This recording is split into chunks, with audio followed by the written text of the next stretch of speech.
Antonio at 94.5 FM. KCDC San Antonio.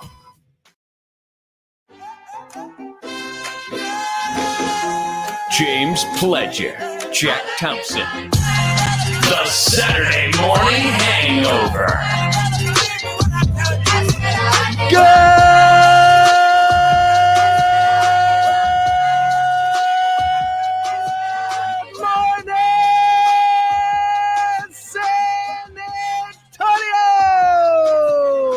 Welcome into the Saturday Morning Hangover right here on 1250 ESPN San Antonio, 94.5 FM, and on the go at ESPNSA.com. Man, I am refreshed and ready. I'm sorry we took the week off last week.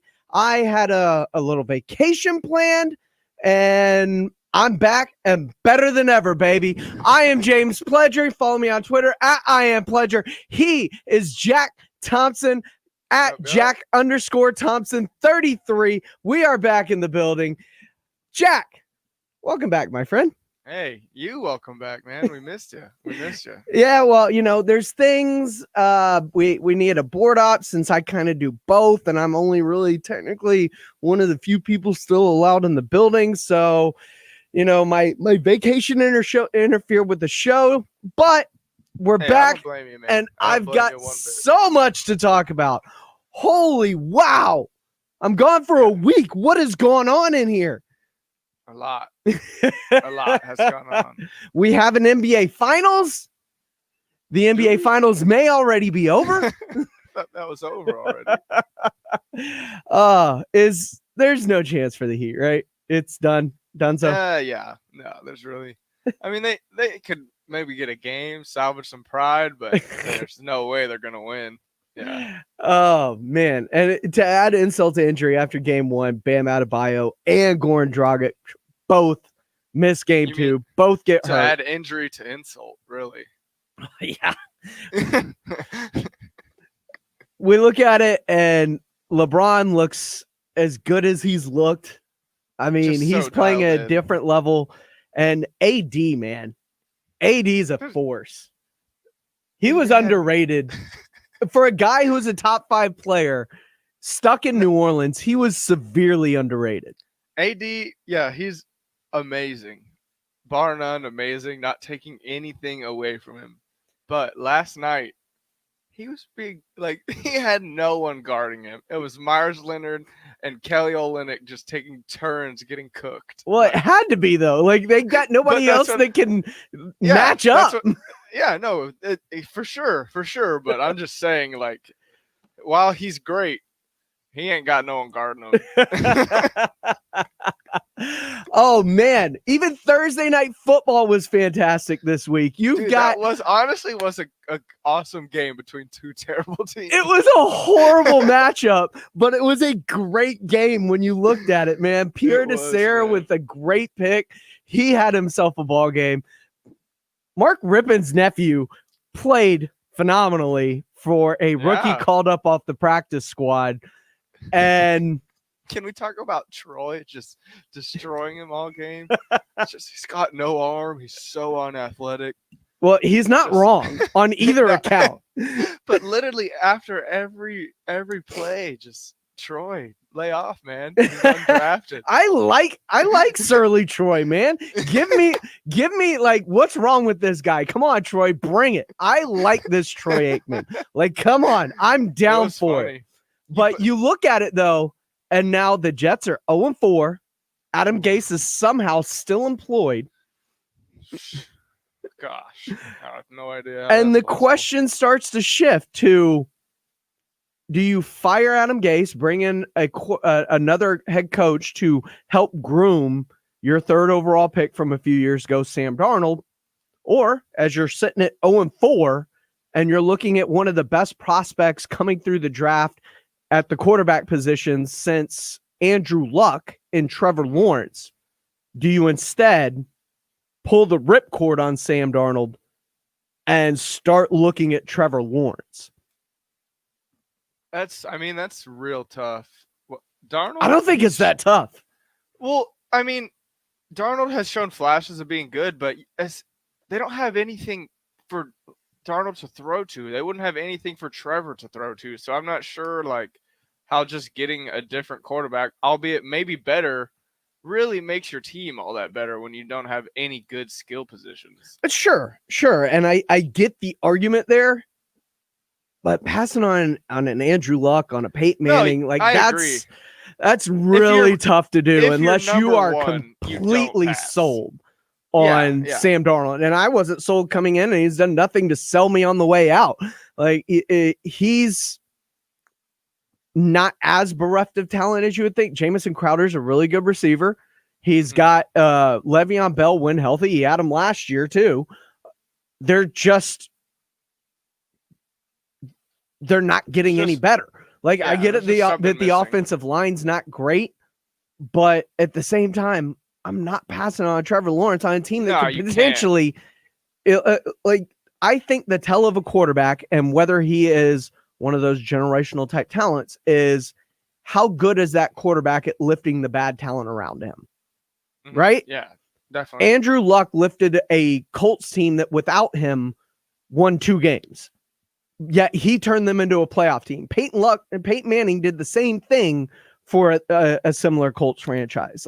If you're a quarterback and look at Patty Mahomes. Yeah. Chiefs were not on the map for years. I mean, sure, but the Chiefs were good under Alex Smith. They had the pieces and parts. They were going to AFC championship games and divisional round games. I will pump the brakes, but Patrick Mahomes is generational. I will give you that. He is another level, but it's not like the Chiefs were bereft of talent. They were still a really good football team. But they hit a glass ceiling with Alex Smith that they broke through with Patrick Mahomes. But I look at generational type quarterbacks, and a quarterback makes the talent around him better, regardless. Peyton Manning never had a great offensive line in front of him. He was just so smart that he knew how to slide protections, where to go with the football before the ball was even snapped. Yep. And if Trevor Lawrence is possibly that, I've seen that to this point, Sam Darnold isn't that. No, he's not that. For sure. I'm willing to roll the dice on a Trevor Lawrence, and maybe that's just because I'm more of a gambler by nature. But I'm willing to roll the dice on Trevor Lawrence over Sam Darnold. Later on, we'll go through some of the bottom-feeding teams in the NFL and see Trevor Lawrence or guy in-house. We're going to have that debate coming up here on the Saturday Morning Hangover. Plus, great news, positive news in the NFL. Positive news by no positives. Negatively positive. Negatively positive. Negative, or however you want to phrase it. Exactly, Jack. This is positively negative news as the Minnesota Vikings, who played the Tennessee Titans, report no positive tests today still. Their game with the Texans tomorrow going on as scheduled. But on the flip side of that, we're seeing some more positives with Tennessee as 2 more staffers and another player test positive, and it brings the grand total over double digits for them as they have 16 players and coaches tested positive right now. Their game obviously pushed back, them rescheduled, them in Pittsburgh playing in week 7 now. Causing question of next week now because they're still testing positive. They should be isolating. Now we have to get through this round and then figure out where we're at going into next week and if people are still testing positive, because if they are, I think they've kind of pushed the schedule around about as much as they can with Tennessee and Pittsburgh. Definitely. So what's next?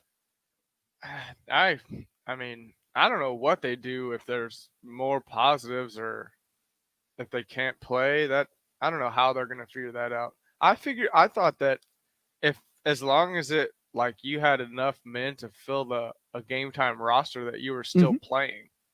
So I would assume that they'll still have enough guys to fill out the team. But if they can't play, I truly don't know how they're going to schedule them to get another game in. It's going to be interesting to see how this plays out over the next week. But luckily, no game for them week so they have a chance to at least contain this, get past the incubation period of this disease, and then move forward into next week and possibly get back on track. Now, will they be short some players? Could there possibly be some big names on this list? Possibly. We'll find out next week. Yeah. But I think they did. Where do you think the Titans went? Magic City? Met Lou Will there or what? Some wings. A little lemon pepper Lou. There's a possibility, but there's also a possibility of just fluke. Like went to the gas station, accidentally touched something, rubbed their eye, and all of a sudden someone's got it and they're in the building and then contact happens. So I could see that, but I think it's one or the other. That's the thing about this virus. We hope. We don't know. But could someone have gone out for drinks? Could somebody need some lemon pepper wings? Possibly. That's part of what we don't know. But there's a ton to get to. And yesterday, the head coach of the Dallas Cowboys joined the Blitz. We got a couple of cuts from him as Mike McCarthy joined us. And I don't know. How are you feeling about Cleveland this week? How are you feeling about the Cowboys in general? What say you? Let us know on the Kielbasa Bacon phone line, 656 ESPN. That is 210-656-3776. Or you can tweet at us. He is at Jack_Thompson33. I am at I Am Pledger. This is the Saturday Morning Hangover on 1250 ESPN San Antonio, 94.5 FM, and on the go at ESPNSA.com. Don't go anywhere. We'll be right back.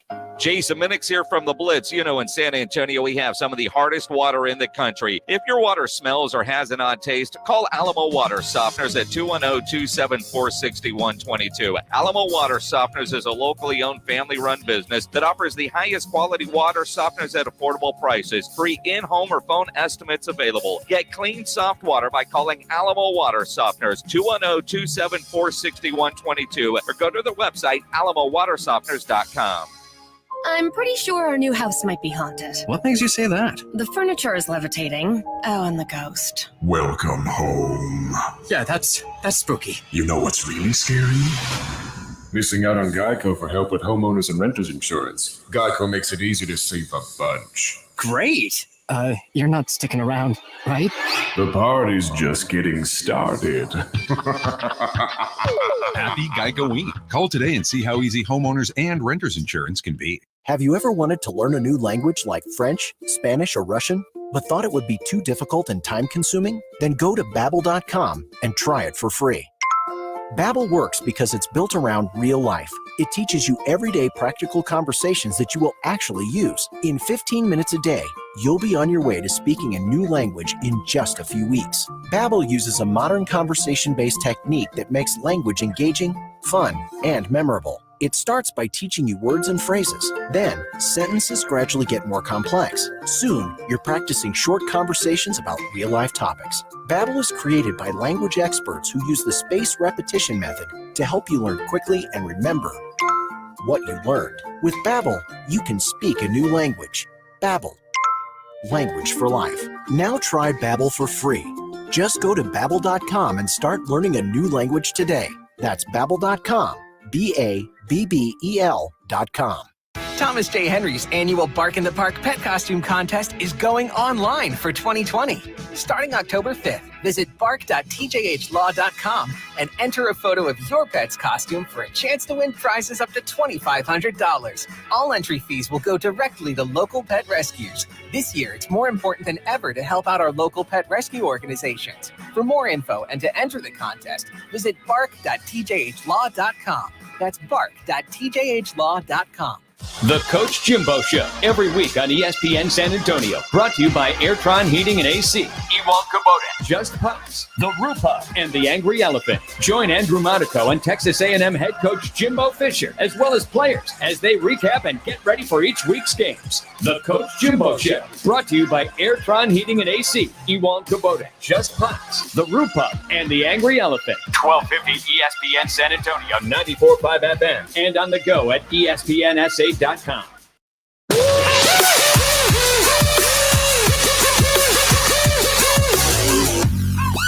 Welcome back into the Saturday Morning Hangover right here on 1250 ESPN San Antonio, 94.5 FM, and on the go at ESPNSA.com. I am James Pledger. I'm joined by my man Jack Thompson as we're getting you ready for an incredible sports weekend because so much is going on. And I forgot to mention in the open, the Astros. We're heading to the ALDS, baby. What trash cans are needed, baby? What trash cans?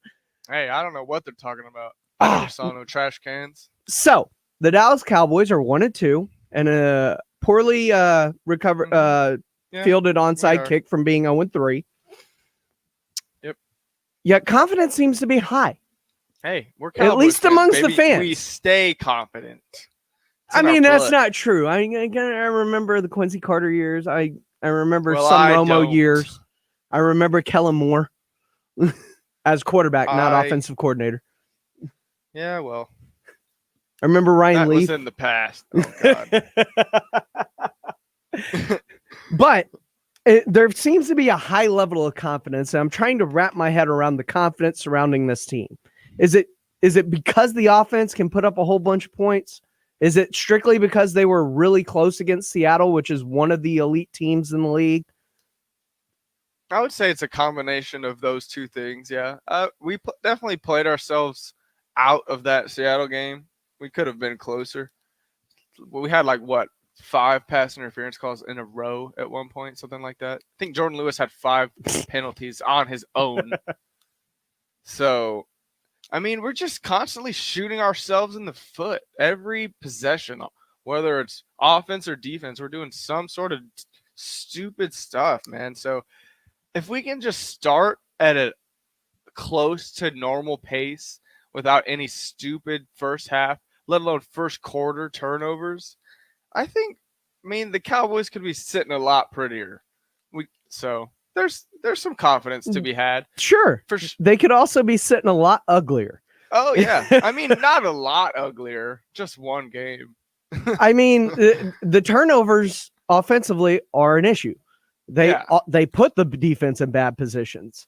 So we've got the worst turnover rate, and we've given up the most yards as a secondary. So, I mean, those two things right there, you should never win a game if you have those two things. That's tough. And you're playing a Cleveland team that is, I keep hearing the adage, well, it's the Cleveland Browns.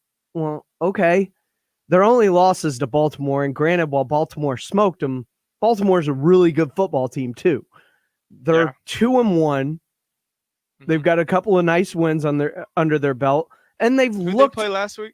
Washington. All right. The team in first in the NFC East. Yeah. So I don't know how good Washington is, though. They're not good, but that's my point. They have no offense. They're still in first in the NFC East. Hey, we'll see after this weekend there, guy. All right.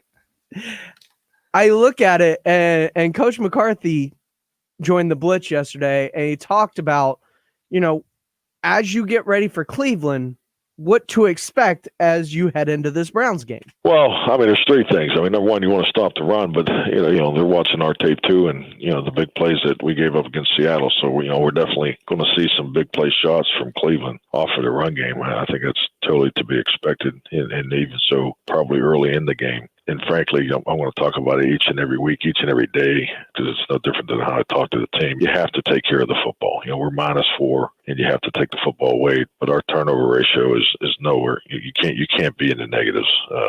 Ultimately, for as much as we work on it and the emphasis that's put on ball security, we need to be over the course of the year. If you're really doing it the right way, you should be plus double digits. And right now we're -4 after 3 games. And that's not cutting it. I mean, those are strong words from McCarthy. And I look at Cleveland. They're playing well, and they've got a defensive front against an offensive line that may or may not have Tyron Smith, that has struggled so far this year. And it's without starting right tackle Lyle Collins, who Coach McCarthy said, I don't know if you should expect him anytime soon. He won't be playing this week for sure, and I don't see him playing in the next couple of weeks. So it's there's still information that he's seeking, and as far as second opinions and things like that. So he's he's trying his best to get back. All right, that's concerning. Yes. Not only is he not here for the next couple of weeks, but when I start hearing the words he's seeking second opinions, that means he's trying to find a doctor who will go along with him and possibly give him the, all right, you can come back this season. This second opinions to me starts sounding like he might not play this year. Yeah, those are some scary words for sure about probably our best offensive lineman. So, I mean, I was really hoping to have him back, but hopefully this week. But I don't know if you should expect him this season, and if not this season, then at least not soon. Yeah, I would say if it's going to happen, it's probably going to be like week 6 or 7. I'm not even sure. I'm talking like late part of the year, like getting back ready for the playoffs. Like when you're talking second opinions, you're trying to find a doctor that will say you're not going to do any more damage to whatever is done. The Wookiee chimes in on our Facebook live stream. Key to beating the Brownies: let Mayfield play. All right. You're not wrong. You're not wrong about that for sure. But he's got some good confidence right now, and he one thing that's always made Baker a better player is he's thrived off that confidence. Here's the thing: while Dallas can score a lot of points, as a Longhorn fan, this hurts. But Baker Mayfield is not. He's not used to being in shootouts in the Dallas area. Oh, yeah, definitely. He's used to that. He's kind of used to playing in high-scoring games in the Dallas area. Just saying. So, as a Longhorn fan, that hurts my heart a little bit. But at the same time, I mean, he's got weapons. Odell Beckham Jr. made his name against the Dallas Cowboys. By the way, Brandon Carr's back on the roster, so hey, Odell v. Carr Volume 2. I think Diggs will get that matchup. You also have Jarvis Landry, Austin Hooper, and let's not forget the strength of this team is going to be Nick Chubb and Kareem Hunt. Kareem Hunt. And that's something that's scary. I mean, you look at it, DeMarcus Lawrence is not finishing games right now. Aldon Smith might be your best player on defense, and that's a dude coming off a 5-year hiatus from football. Hey, you say that, but he's leading the league in sacks. Oh, no, I'm saying that, and that's great for Aldon Smith, insane. But that's a detriment to the rest of your defense. Yeah, definitely, for sure. Like, you just gave a whole lot of money to Jalen Smith, who seems to be getting exposed weekly.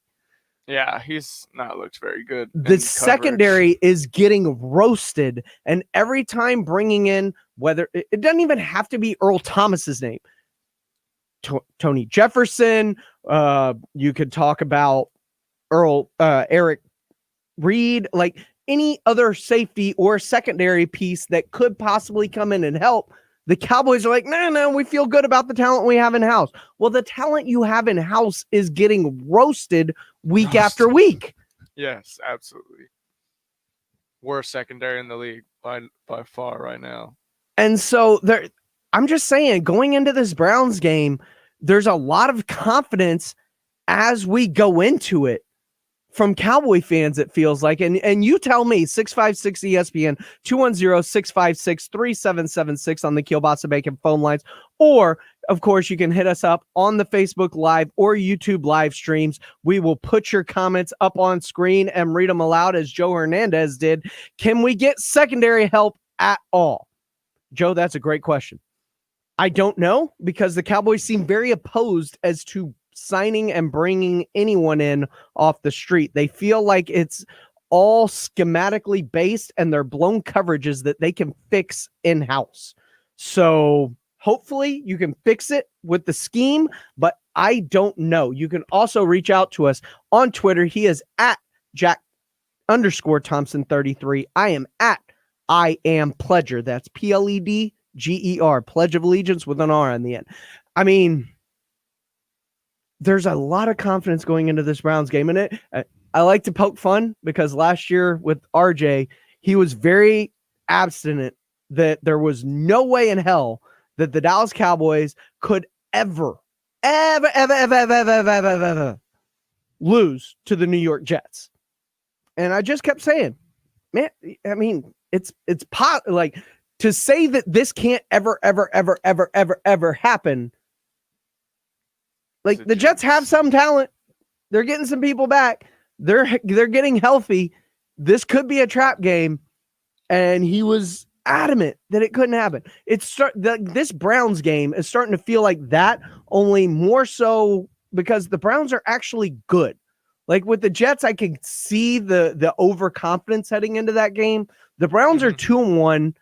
They've got their only loss is to a really good Baltimore team with the reigning MVP that played like the reigning MVP in that game.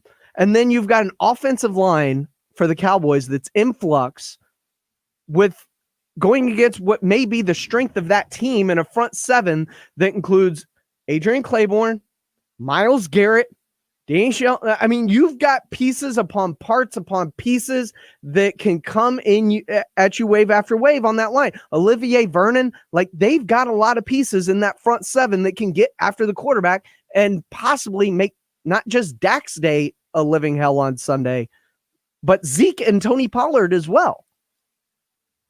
Yeah, we saw some of that last week with not really being able to get Zeke involved, and they don't have that same talent on the defensive line. Yeah, exactly. Yeah, that's going to be the key to the game for sure, how our front seven holds up. Because Myles Garrett, man, that's a scary dude. He is a monster. He is an absolute monster. I still think the Cowboys pull this one out. I mean, that's just, I might be a biased Cowboys fan for sure, but I like biased Cowboy fans. What say you, Cowboy fans? 656 ESPN 656-3776. You can also hit us up on Twitter. He is at Jack_Thompson33. I am at I Am Pledger, or comment along with us as you watch live on Facebook Live or on our YouTube live streams at ESPNSA.com. Search ESPN San Antonio on Facebook and YouTube, and you can find us there. Let me know, am I making too much of this? Am I giving the Browns too much credit? Are you really believe you're that close as a team? Because it feels like the Cowboys can win this division at 7-9 or 6-10 and still make the playoffs. But at the same time, I just don't know. Wookie asked me to call my shot. My shot is I think the Browns win this game. I called it on the Blitz and Prime Picks this week. I think Cleveland is playing very good. I think that the Cowboys' offensive line is banged up, and which falls into one of the strengths of Cleveland's team, which is their front seven.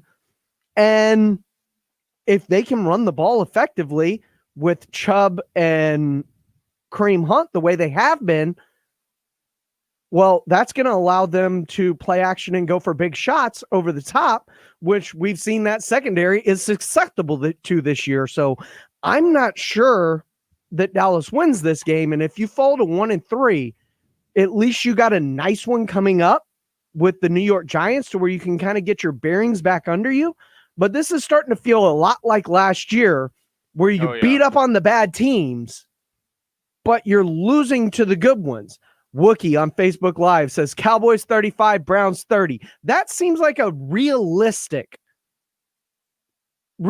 score, because I'm hearing a lot of fans, at least that I've talked to, talking about, well, this is going to be a double digit. It's going to be a 17-point game. It's not even going to be close. They're going to put it away late, and it's not even going to be close. And I don't feel that, just because of the deficiencies I've seen from the Cowboys and the fact that there's no help walking through that door anytime soon. And with what I've seen from Cleveland this year, they're not playing bad. Offensively, their line's playing good. Defensively, their front seven's really good. And as long as you let Baker Mayfield play off the play action and get that run game going, that's a tough offense to defend. Joe Hernandez on Facebook Live saying Cowboys will end up 8-8 and win the division. Yeah, that feels realistic. I'm just saying the division's so bad they could probably finish 6-10 and still win the division, which isn't great when you look at the sum total of things. But Mike McCarthy was supposed to come in, change the culture. Was this on Jason Garrett, or is this who the Dallas Cowboys are? We're going to get into that coming up next here on the Saturday Morning Hangover. He is Jack Thompson. I am James Pledger. We'll be back right after this on 1250 ESPN San Antonio, 94.5 FM, and on the go at ESPNSA.com. Down for the Count is your home for all things wrestling, including WWE, NXT, and AEW, with interviews of all the best wrestlers to grace the squared circle. ESPN San Antonio presents Down for the Count every Thursday at 7 after the Blitz. Hosted by Brendan Medina and Dan Cialana. The best damn wrestling show is here. And that's the bottom line, because Down for the Count said so. 1250 ESPN San Antonio and 94.5 FM. The football season is underway, and you can track the latest news and information at betonline.net. The early season storylines have not disappointed thus far, and betonline.net has odds and lines all the way through the season and even into the playoffs. In Week 4, will road teams dominate the way they did in Week 3, going 9-6-1? Follow along at betonline.net as 32 teams continue their journey to Tampa in February. Always available online or your mobile device. Check out betonline.net today. Bring the game home at betonline.net. Dallas Cowboys football is on ESPN San Antonio and 102.7 Jack FM. Prescott back. Good protection. There's a deep shot right side of the end zone. Touchdown. 28 yards. Brought to you by AA Best Bail Bonds, Alamo Water Softeners, Ewald Kubota, The Root Pub, and The Angry Elephant. Your home for everything Cowboys. 1250 ESPN San Antonio, 94.5 FM, and 102.7 Jack FM.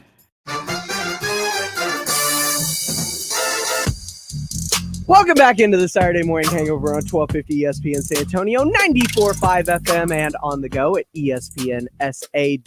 We are 15 minutes away from Cap No Cap as we close out the first hour of the show on our Facebook Live feed. Mike Chappell, my boy, chimes in. He's got them finishing 9-7 in all honesty, but they've got a lot of people coming back from the IR soon. Well, you may have a lot of people coming back from the IR soon, but I don't know if Lyle Collins is going to be one of those people. If you listen to Mike McCarthy yesterday on the Blitz here on ESPN San Antonio, he does not sound all that optimistic about starting right tackle Lyle Collins being back any point soon. As my computer froze, so apparently we won't. I don't know about all this. Like, the Cowboys have had a really rough start, but 8-8, 9-7. I mean, our schedule on the back end is pretty favorable. Sure, we started off real tough. Yes, but towards the back end, I mean, we got some slap games, man. We got. Yeah, the Giants, Eagles, Bengals, Washington, Vikings, Eagles, Washington, Giants. Like, the toughest team we play on the back end is the Ravens. Sure. And as we look at it, reinforcements may be coming in the way that we talk about. Let's say we will not have a losing record. We will not.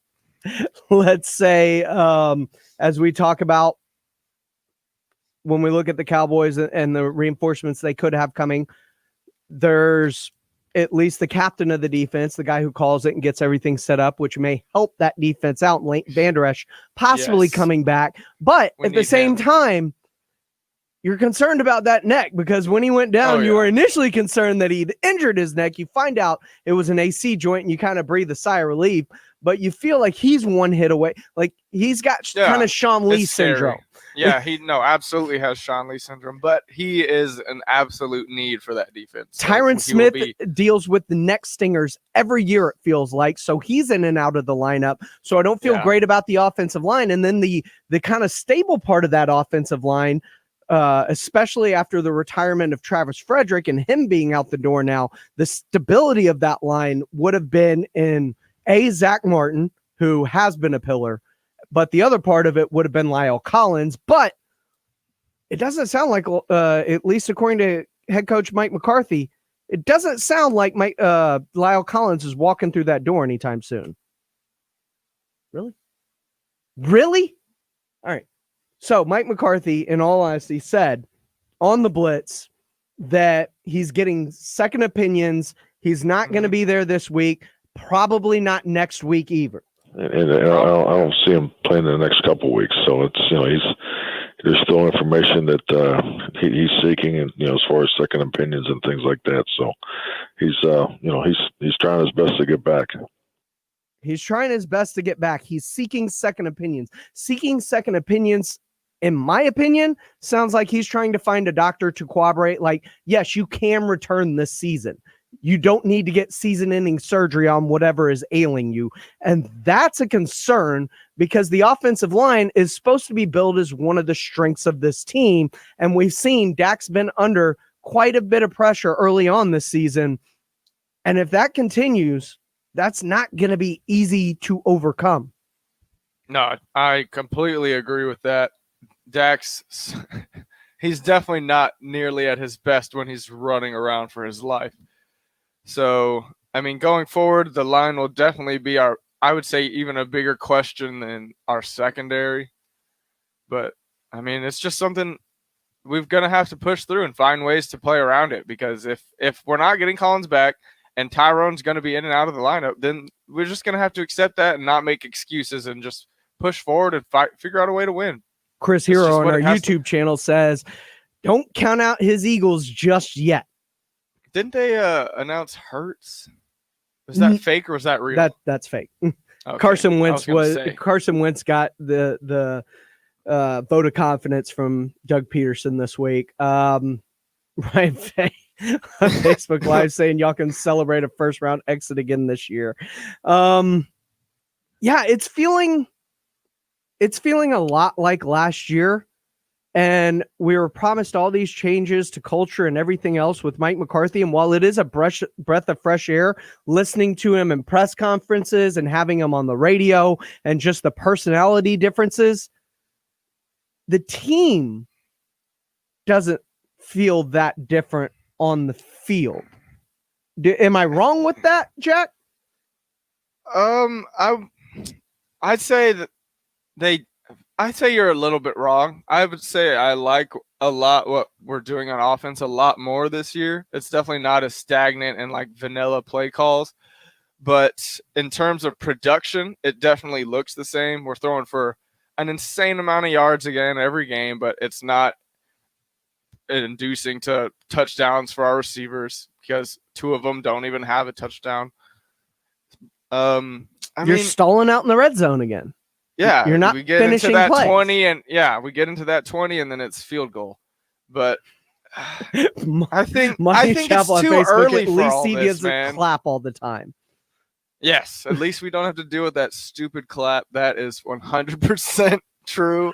I mean, honestly if that's had where buried that into my brain and forgotten about it. If that's where the head of Cowboy fan is right now, is at least it's different by not having to deal with a shot of this anymore. I mean, I was hoping to see different. I was hoping to see more. You're talking about like culture and instilling all this. Sure, but I was also but hoping to see offensive. It's been 3 games, no off season, but you wanted to see it's impossible to instill that stuff in that amount of time. As being a coach before, obviously not at a high level, but to don't sell yourself short. To instill some sort of culture in a team, it takes seasons, not games, not 1 season, not even 2 seasons. You can't get knocked out in a couple of practices. It takes so much time, especially coming from a coach that had instilled this same sort of thing you did every year for over a decade. Like, you can't just get rid of that overnight. So all these Cowboy fans jump to all these conclusions about, oh, we're the same team, there's nothing different. Just give it a couple weeks, man. You haven't seen it enough to even say that yet. That bothers me so much that all these fans are saying that there's so much of the same. It's all the same. Like, give it time. Let him instill some things. Let him get a full team out there. Like, so much, there are so many variables to this that the Cowboys are absolutely not the same. All right, and Coach Thompson. And for those of y'all that don't know, Jack Thompson is an AAU basketball coach, so he has had to deal with things like this. And when you talk about changing the culture, changing the attitude, I get that it takes time. Can you do it without changing the pieces? Yeah. Where the pieces stay the same, so can you change the culture without changing the pieces that go along with that culture? Because part of culture is changing a philosophy. Part of changing a philosophy means bringing in people that will adhere to your philosophy. Yeah, absolutely. It takes the right players that'll listen and will instill that culture for you as a player. Because part of human nature is falling into a little bit of a routine or normalcy, or just falling back on old habits. Yeah, absolutely. Absolutely. And it's incredibly tough. That's one of the toughest things as a coach. That's what really separates the good coaches from the great, is if you can instill that winning culture and get these superstar millionaires to buy in to actually becoming like college, like that college mindset where my coach is, he knows it all. I got to listen to him and he'll take us there, rather than like, oh, I'm a pro. Like, I can just go out there and produce. You got to have that mindset of coming in every day and just absorbing what Mike is telling you and trying to get over that decade hump of what Garrett put in their brains. 656 ESPN 656-3776 on the Kielbasa Bacon phone lines. Or, of course, you can reach us on Twitter. He is at Jack_Thompson33. I am at I Am Pledger, as you can see, as we are on Facebook Live, YouTube Live, and on our ESPNSA.com webpage. You can check us out there. You can also comment along on any of those platforms, and we'll put it up on the screen and go with y'all and just kind of get the gauge of the fan base. Now, as we look ahead to Cleveland, we've ventured our guesses. How do you feel about this game? Do you think this is a Cowboy win? Because we've got some reaction from the fans. I've said my piece about how it just feels like Cleveland is right for the win. I don't know why. I just have a feeling that Cleveland feels like they're playing better football right now than are the Dallas Cowboys, and will be able to capitalize on some of the Cowboys' deficiencies, especially on that offensive line, as their defensive front seven can really get after them. How are you feeling, Jack? I think the Cowboys win. I'm going to go with, let's see. I'm going to say it's going to be it'll be close, right? 34-27, and they get 27 off of 2 field goals too. So okay. I think they score. I think Chubb gets a touchdown or 2, or Kareem Hunt, they split. They might throw one off of a deep ball, but then after that, I think we probably figure them out. I think we take it by at least a touchdown. All right. 656 ESPN 656-3776 on the Kielbasa Bacon phone lines. When we come back, it is time for Cap No Cap as we get things ready and cooking here on the Saturday Morning Hangover on 1250 ESPN San Antonio, 94.5 FM, and as always on the go at ESPNSA.com. This year has presented so many challenges, and that includes challenges for the Raul Jimenez Thanksgiving dinner. This year, they will only be able to serve 10,000 of San Antonio's most needy, and it will be delivery only. Additionally, items that have traditionally been donated, such as turkeys, are not donated this year and must be purchased. Please consider giving what you can to support the longest and largest Thanksgiving gathering in the country, the Raul Jimenez Thanksgiving Dinner. Brought to you by Alamo Water Softeners, Quarter Moon Plumbing, Heating and Air, CBD Apothecary, and Ancira. Fall is a season that's a little in the middle. It's sort of the best of 2 seasons. It's no longer a sweaty summer, but the winter chill is still around the corner. And that's the perfect time to feed and seed your lawn with Scott's Turf Builder. Even better than spring, because the soil is still warm, but the air is getting cool. So your lawn gets the most nutrients in the best combination of temperatures. Feed and seed now with Scott's Turf Builder, and build the best lawn for every season. Scott's, it's good out here. Jason Minix here from the Blitz. You know, in San Antonio, we have some of the hardest water in the country. If your water smells or has an odd taste, call Alamo Water Softeners at 210-274-6122. Alamo Water Softeners is a locally owned family-run business that offers the highest quality water softeners at affordable prices. Free in-home or phone estimates available. Get clean, soft water by calling Alamo Water Softeners, 210-274-6122, or go to their website, alamowatersofteners.com. Thomas J. Henry's annual Bark in the Park pet costume contest is going online for 2020. Starting October 5th, visit bark.tjhlaw.com and enter a photo of your pet's costume for a chance to win prizes up to $2,500. All entry fees will go directly to local pet rescues. This year, it's more important than ever to help out our local pet rescue organizations. For more info and to enter the contest, visit bark.tjhlaw.com. That's bark.tjhlaw.com. There's never any FOMO with the iHeartRadio app. You won't ever have to miss out on your favorite shows and contests with this radio station again. Radio 24/7, 365. We're here when you want us. Stay connected and listen anywhere when you download the free iHeartRadio app. Do you have a retirement plan? No matter your age or how close you are, you need a plan to make sure you don't run out of money. Hi, this is Daryl Lyons from Pax Financial Group. We have the experience and tools to crunch your retirement numbers and get the answers you need. If you have a plan, let us double check your numbers. Call us at 210-881-5700. That's 210-881-5700 or online at paxfinancialgroup.com. Investment advisory and insurance services are offered by Pax Financial Group. Time to find out who's telling the truth and who isn't. It's time for Cap. I'm the biggest fan of all. Who capping? No Cap. It's pretty much just a form of telling the truth. No cap means no lie, for real.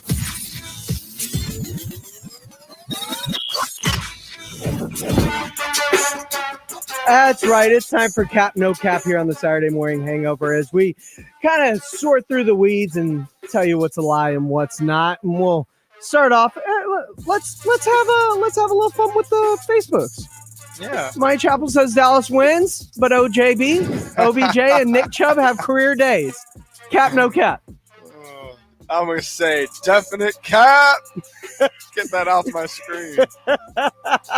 Ryan Fay says 5 points, strange spread. Cowboys win this one. There you but go. by Ryan, 7, they cover. Ryan knows. We'll get into that when we come up on Spread It Out here in the 10 o'clock hour. My first Cap No Cap of the day. NBA Finals. Lakers lead 2-0. Heat dealing with some injuries. Yeah. Cap No Cap. The NBA Finals is over, man. It's over, man. That's no cap right there. That is no cap. No cap. Caps lock. No cap. All right. You're. I mean, they could salvage some pride and maybe win a game, but yeah. I But the think series brooms itself are is out. done. The brooms are probably already out in the bubble. All right. So Texas A&M's got a huge game today. Yes. Week 2 of the season, and they're huge game. That's to put it lightly. They got a huge game. They got a huge couple of games coming up. Like their schedule is not kind as they go from number 2 Alabama to number 3 Florida over the next couple of days. But Cap No Cap, the Aggies can pull the upset in Tuscaloosa today.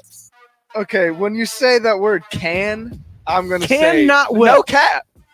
No cap because they can. We're in the SEC. We've got Jimbo Fisher. We've got a senior quarterback. But I'm going to say cap because we will not do that. Kellen Mond looked like a puppy dog with his tail between his legs in that last game, man. That bothered me so much. You're a senior quarterback in the SEC. Have some talent. Have some pride. That's why I say it's no cap. Kellen Mond did not take the steps this year that I thought he would. No confidence. And without a quarterback, you're not beating Alabama. It's that simple. You look at what happened last year, Joe Burrow. You look at what happened with the Aggies in the past. They had Johnny Manziel. You need a quarterback if you're going to beat Alabama. So they don't have it. I say that is no cap in terms of or that's cap that they can pull the upset. I just don't see it happening. The Miami Hurricanes Are they for real this year? Derek King, the transfer from Houston. QB1. I think they are for real. They're for real. They're in the good. ACC. They're going to have a tough road coming up when they eventually face what might be the best team in college football in the Clemson Tigers. Yeah. But that's a game I've got circled on the schedule. That is no cap. I do think the Hurricanes are for real, and they may be back. Funny. And part of it is because of Derek King. That boy good. All right. Funny, we were talking about maybe Notre Dame upseating Clemson, but now it's all about Miami. Yeah, it's Miami, it's North Carolina. Notre Dame's kind of fallen back a little bit. And part of that has to deal with my confidence in Ian Book as their quarterback. I don't feel good. I didn't feel good with them last year. Yeah. You need quarterbacks. Yep. Unless you're Alabama and you're just loaded everywhere else. Then you can win with like Greg McElroy. I've got one for you. What do you got for me? So, UT, they lose this game. What do you think they have a shot against OU? Cap, no cap. Do they have a shot? That's no cap. They've got a shot because it's a rivalry game. Texas OU, the records don't matter. Now, do they have a shot at the college football playoff if they lose this game? Well, that's cap. They don't got a shot. If they lose to TCU today, especially after nearly giving one away last week against Texas Tech, their shot at the college football playoff is done. So Absolutely done, need to take care of business and take care of business by sort of a must-win for UT. It's not even just a must-win. They have to look impressive. They have to do what they're supposed to do against TCU. They've got to run them out. They've got to handle them early. This game can't be close, and it can't be put away late. They've got to take care of business. And when the spread is over 12, that's something that they need to take care of. Cap, no cap. Texans 0-3. Minnesota Vikings coming to town this week. 0-3. Couple of Owens. Another 0-3 team. Then they follow that with a game against Aaron Rodgers and the Packers. This is a must win for Houston this weekend. Oh, yeah. That is no cap for sure. I would say, well, in terms of maybe not like record, it's not maybe a must win, but for like confidence and like we got a team, like keeping that in your head, like we could do this. You got losing to an 0-3 team, that kills your confidence. It kills your confidence, and the fact that you have faith at least, like you're 0-3, but they're against really, really good teams. Yeah, exactly. If you start losing against the bad teams too, then it gets dark real quick. It's going to get dark real quick. And then the actual questions about Jim O'Brien's job start to at least have some relevance to them. Like before, you can't really say anything, but if you start losing to bad football teams, there's a chance that this team could start to spiral out of control.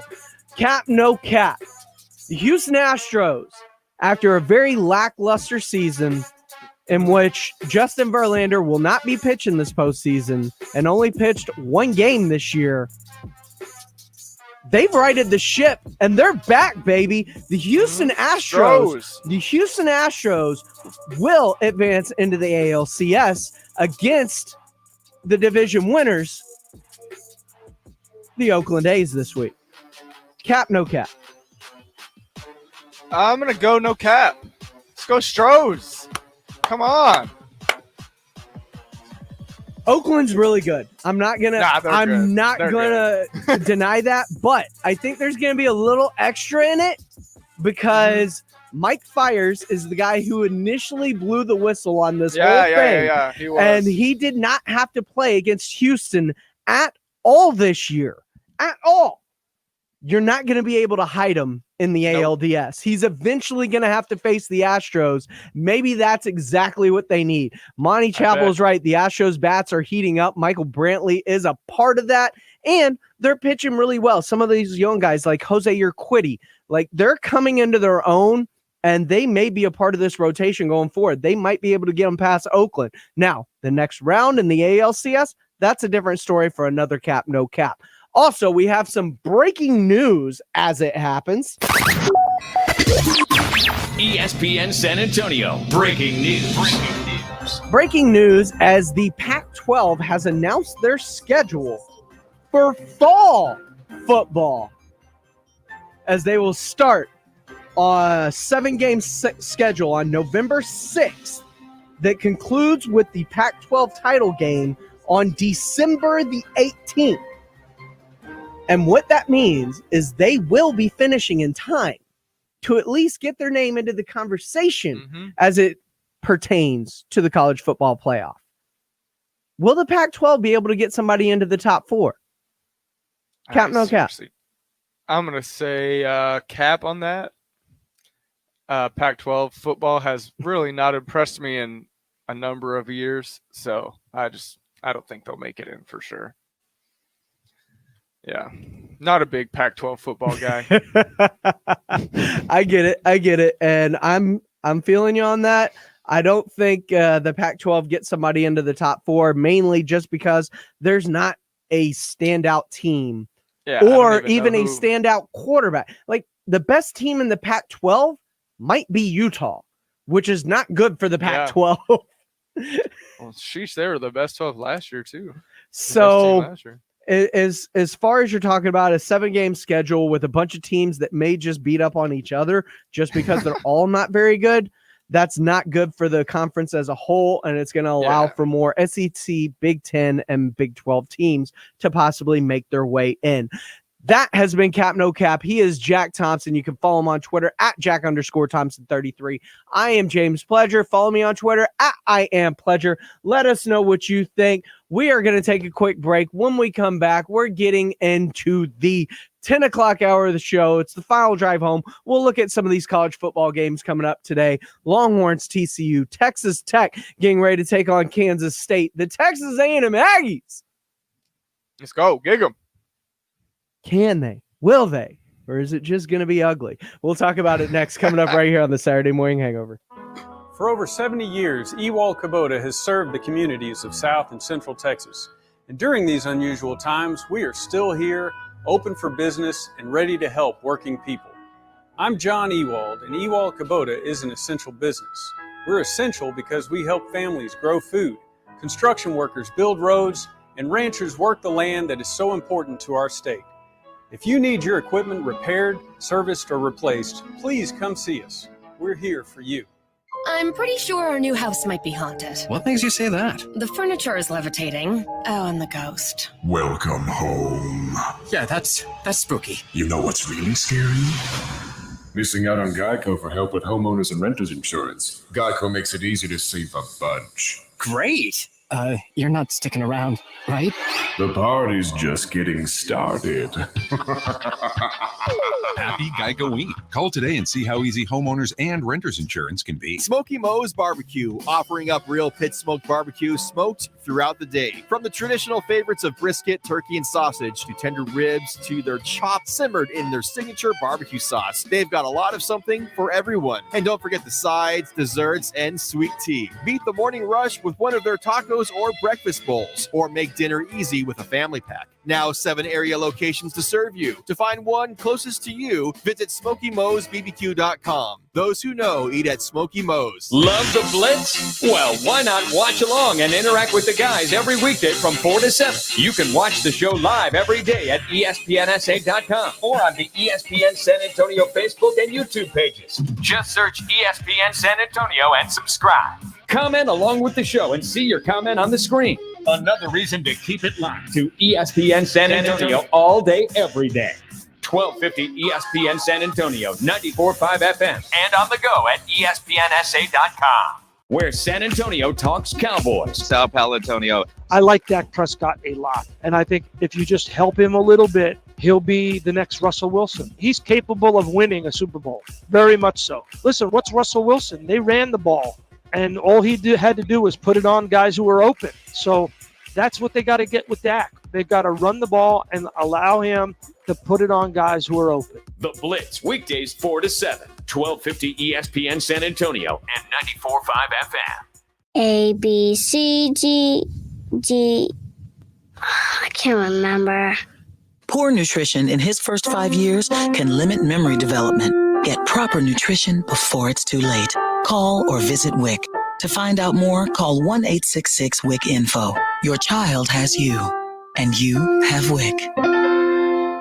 1250 ESPN San Antonio and 94.5 FM. This is Nathan of the Dallas Hi, this Cowboys. is You're Hall of listening to Famer Mike 1250 Haynes, San Antonio ESPN San sports leader. Antonio. And 94.5 FM, where the pros play. For everything Cowboys. KCPC San Antonio. This is Sports Center. James Pledger, Jack Thompson. The Saturday Morning Hangover.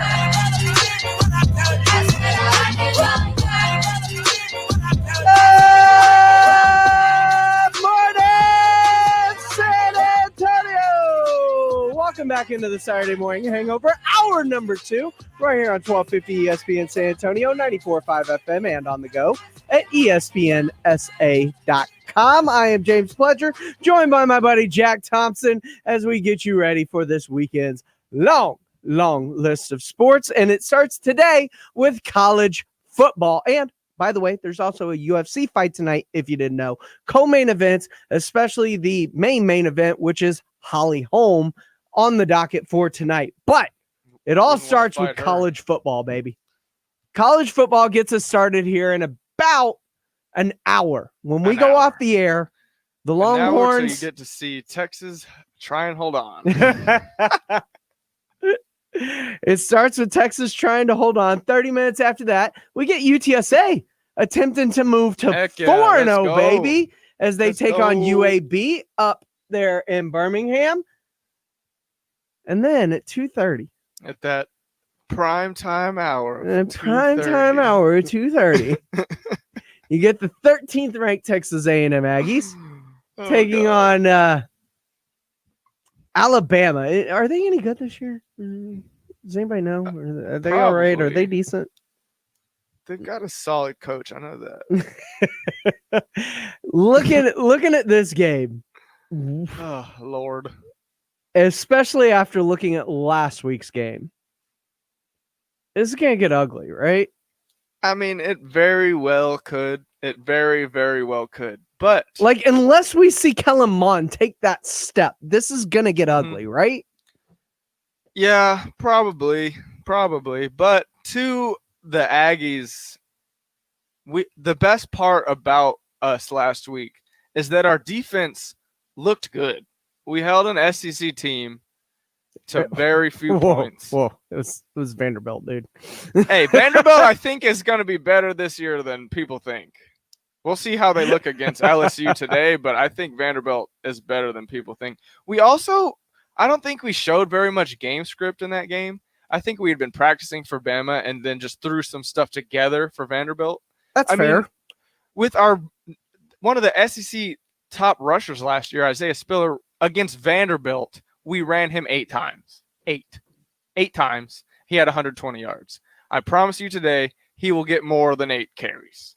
And we had an all-SEC tight end last year, Jake Weidermeyer, who unfortunately last week prior, he did break his ankle last year, but prior to the game, like last week or the week before, his grandmother passed away. So he had a heavy heart going into that first game and just didn't really produce that well. So I would expect him to come out against Bama pretty fired up and ready to show that all-SEC tag again. So I think we could surprise Bama in a couple ways, but if Kellen if he doesn't look like a puppy dog with his tail between his legs, we've got a shot. But my God, he looked like the least confident SEC quarterback I've ever seen. God, so frustrating. As you talk about how bad Kellen Mond's looked, at what point do you move on and see what's behind him, or is it so bad behind him? QB. No, is it so bad behind him that you can't? No, what's behind him, Calzada, the kid has a cannon for an arm. Absolute cannon. He's just not an SEC he's just not a senior QB that has been playing in the SEC for 4 years. But I mean, there's definitely talent in that backup QB. We've seen him come into the game before, and I really wanted to see him against Vanderbilt, but I didn't get to see that. How quick is the hook on Mon this year? I don't think it's that quick. I think he'll get some time to ride it out, see if he can kind of get in his groove. Because in the SEC, like you're not allowed like a lot of leeway in terms of being able to compete in the SEC. So the leashes get shorter just by nature of the conference and how cutthroat it is. So when I say how short is his leash, I'm more referring to will we see if things start going sideways on Kellen Mond? We saw it didn't play out very well against Vanderbilt. If he looks bad against Alabama and then bad against Florida next week, could we start to see just if there's something in Calzada that maybe sparks the offense? Because that's the issue, especially with Mon. Outside of that 1-17 overtime game against LSU, like they haven't looked great offensively at any point. No, I completely agree. And it stems from him, man. He's just an uninspiring player. I don't see him pumping anyone up. I don't see him jumping around after good plays. And after a bad play, he just hangs in head, mopes around. Dang it, bad pass. Come on, dude. You are a senior in the SEC, man. You were supposed to be one of the top quarterbacks coming in this year. Jeez, I'm so frustrated by him, man. I'm just, and he's from San Antonio. That also pisses me off. I mean, I had high hopes for him because I did call a couple of his high school football games, and he looked poised. He looked great in the pocket. Yes. And he was a guy that looked to throw before he ran as a dual threat quarterback. He was more of a passing quarterback, and I enjoyed that his eyes stayed downfield even when he moved around the pocket. Mm-hmm. I haven't seen that same level of maturity from something mental. Like I haven't seen that same level of maturity since he got onto Texas A&M, and I start to worry. Like at this point, is he being given too much of a leash there? Because something needs to at least change. Because the offense, at least for A&M, has looked so Dallas Cowboy-ish over the last few years, just vanilla. It's been uninspiring, and there hasn't been any wow to it. There hasn't been any consistency to it. There hasn't been a big play factor to it. There's been no anything to it that has allowed you to at least be confident in its ability moving forward in the season. And when you're talking about playing against SEC defenses, I mean, that gets really difficult over a period of time. Yes. And we've seen this for now 4 years with Kelman, or this is his fourth year. So at what point does that leash need to get shorter on him? And at what point will we see that hook if things don't get better? Because I think at least by Florida, if things aren't looking good, you have to at least see what's back there. I say more. Maybe Mississippi State. I don't think we throw Calzada in there against Florida. Maybe Mississippi State at 18, but I would realistically say if Kellen Mond can't produce anything good, like a win or like inspired play, close games up until Arkansas, we see Calzada against Arkansas. Absolutely. Wow. We before we go to break, we got some more breaking news. ESPN San Antonio. No! ESPN NFL insider Adam Schefter tweets out moments ago, Patriots quarterback Cam Newton has tested positive and is out for Sunday's game against Kansas City, per he and Field Yates. So there's our first huge name that has come down on the COVID list. That's crazy. That is big. That is huge. And that has fantasy implications for teams. It has division implications for the Patriots. I mean, this is big. Yep, and now I'm you have playing to against start Cam worrying this about week, too. contact. You have to start worrying about contact tracing as it pertains through the Patriots organization with practices and things that he's Yep. done. So, man, that's big, especially as we get that close sucks. to the Kansas City game. That was supposed to be a really big game. So these next 24 to 48 hours are going to be interesting as it pertains to what's going to happen with the New England Patriots I don't know. heading into that game against Kansas City. Is he the only one, or do we start to see a couple others pop right before the game? And if that's I the hope case, he's the only one. what happens? Do they call that game the same way they did the Titans game? I would think so. I mean, while we dodged a bullet with Minnesota avoiding positives this week, Cam is by far the biggest name, and he's at the biggest position in the NFL at the quarterback position On the Patriots. on a team that's that's stunning. I didn't think that's what we were going to hear today. Well, I wonder how Cam got it. Like, he had to, man. I mean, we're always going to wonder who got what and how it was spread.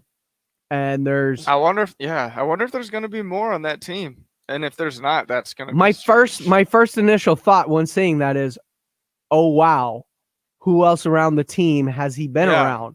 exactly. Therefore, how many other Patriots may be testing positive?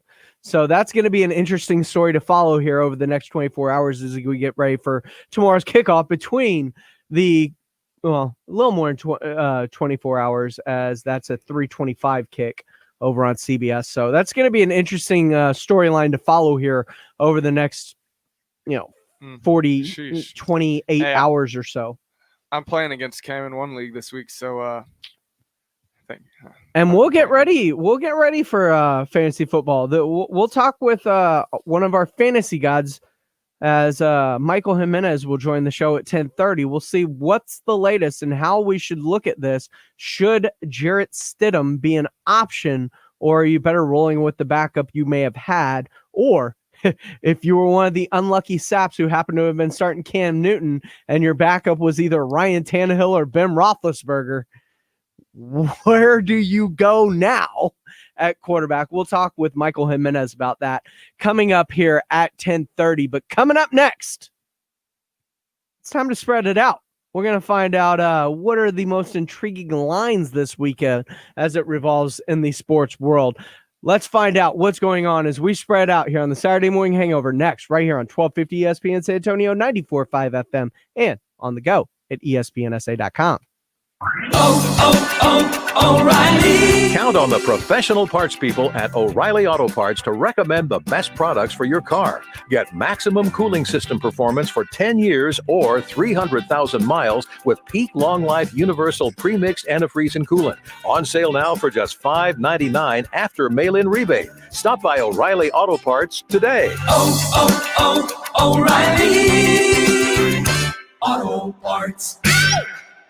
Hey, it's David Van Camp. My wife and I just bought our first house here in San Antonio a few months ago. And when we moved on from apartment living, we made an agreement. No more junk. We were done wasting time and money getting stuff that won't last for a long time. So that's why when we wanted to install a water softener, we went with Alamo Water Softeners. It's a local company that thrives on its great reputation here in San Antonio. So when you're ready to toss out the junk and go with the company that gets it right the first time, call Alamo Water Softeners, 210-274-6122, alamowatersofteners.com. My name is Kelly. I want to tell you about Dr. Jacob Torres and Institute for Functional Health. I met Dr. Torres years ago. I was gaining that middle-aged bulge, feeling less energetic, and I had aches and pains in my back and shoulder. My cholesterol, blood sugar, and other measurable numbers were okay, but not good. My cardiologist suggested if I did not change my habits, I may need to start taking pills to manage my health. I was not looking forward to spending Sunday evenings counting up my pills for the week. I phoned Institute for Functional Health to set an appointment with Dr. Torres. Over the next few weeks, Dr. Torres totally changed my life.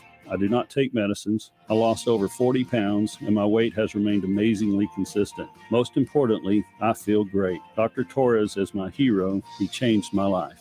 We can visit with you over the phone and virtually. We work with your insurance company, and it costs you nothing to call and consult with us. I am Dr. Torres at the Institute for Functional Health. Call me for a free consultation over the phone, 468-1891. 468-1891. Are you behind on your credit card payments? Do you have $10,000 or more in credit card debt? There's a secret program that credit card companies don't want you to know about. This program allows you to settle that debt for a fraction of what you owe. Rescue One Financial would like to give you free information on this life-changing program. In fact, the program is guaranteed to save you money or you owe nothing. If you're tired of the penalties and late fees, call Rescue One Financial right now. See how much you could save in the first free call. Don't let the credit card companies fool you. You can let Rescue One Financial help you settle your credit card debt for a fraction of what you owe. The call is free. The information is free. And debt forgiveness is just a phone call away. Call 800-297-5205. That's 800-297-5205. Get out of debt faster. Save thousands and get peace of mind. Call now. 800-297-5205. 800-297-5205.